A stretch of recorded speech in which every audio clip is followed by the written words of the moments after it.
जैसे generally bad weather के अंदर ना एयरक्राफ्ट के अंदर टर्बुलेंस आता है, अभी तुम मैथ्स के अंदर टर्बुलेंस लेकर आ रहे हो इतने खतरनाक इक्वेशंस फॉर्म करके। बैड वेदर की वजह से एयरक्राफ्ट को अपनी स्पीड को क्या करना पड़ रहा है, कम करना पड़ रहा है। उसकी जर्नी कितने किलोमीटर की है, 600 किलोमीटर की जर्नी है। मतलब जितनी भी स्पीड से वो चल रहा था, बैड वेदर की वजह से उसको अपनी स्पीड को 200 से कम करना पड़ा, और टाइम ऑफ फ्लाइट जो है उस वजह से क्या हो गया, इंक्रीज हो गया। नॉर्मल सी बात है, अगर मैं स्पीड को कम कर दूंगा तो टाइम क्या हो जाएगा, बढ़ जाएगा। अभी original speed x kilometre per hour है, बट बैड वेदर की वजह से x minus 200 kilometre per hour. सबसे पहले उसको जो डिस्टेंस कवर करना है वो करना है 600 किलोमीटर। वो या तो उस डिस्टेंस को कवर करेगा x की स्पीड से जब बैड वेदर नहीं था तब, और या फिर वो सेम डिस्टेंस को कवर करेगा x minus 200 kilometre per hour की स्पीड जब बैड वेदर है। ठीक है, बट ऐसा करने पे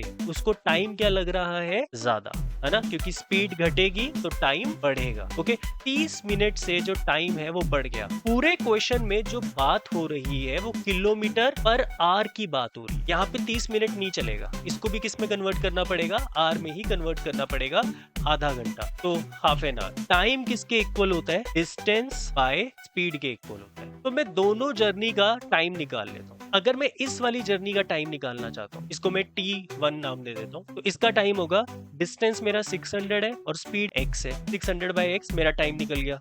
और अगर मुझे इसका टाइम निकालना है t2, तो वो मेरे पास निकलेगा, डिस्टेंस अभी भी 600 है बट जो स्पीड है वो x माइनस 200 हो जाएगी। इस वाली सिचुएशन में आधा घंटा इस वाली सिचुएशन से ज्यादा लग रहा है। मतलब अगर मैं t2 को t1 से माइनस करूंगा तो मेरे पास कितने घंटे का फर्क आ जाएगा, आधे घंटे का फर्क आ जाएगा। ये हमारे पास एक रिलेशन निकल गया। इससे अब हमें एक क्वाड्रेटिक इक्वेशन फॉर्म करनी है। क्लियर हुई वाली बात? चलो 600 कॉमन ले लेते हैं। के पास आएगा 1 upon x minus 200 minus 1 upon x is equal to 1/2। इस इक्वेशन को सॉल्व करने के लिए एलसीएम लेना पड़ेगा। तो 600 x minus is equal to 1/2। तो 600 x minus x plus 200 upon x minus 200 is equal to 1/2। x से x क्या हो जाएगा, कैंसिल। तो अभी क्रॉस मल्टीप्लाई कर देते हैं, सब टर्म्स को एक तरफ लिखकर क्वाड्रेटिक इक्वेशन फॉर्म कर लेते हैं और आपकी रिक्वायर्ड क्वाड्रेटिक इक्वेशन आएगी। देखो, ये इतनी खतरनाक इक्वेशन ने ही टर्बुलेंस पहुंचा दी, बिल्कुल पहुंचा दी टर्बुलेंस। बैड वेदर में, एयरप्लेन में टर्बुलेंस के साथ साथ मैथ्स में भी टर्बुलेंस आ गई, और 600 माइनस में और 400 प्लस में। तो एक फैक्टर x माइनस 600 बन जाएगा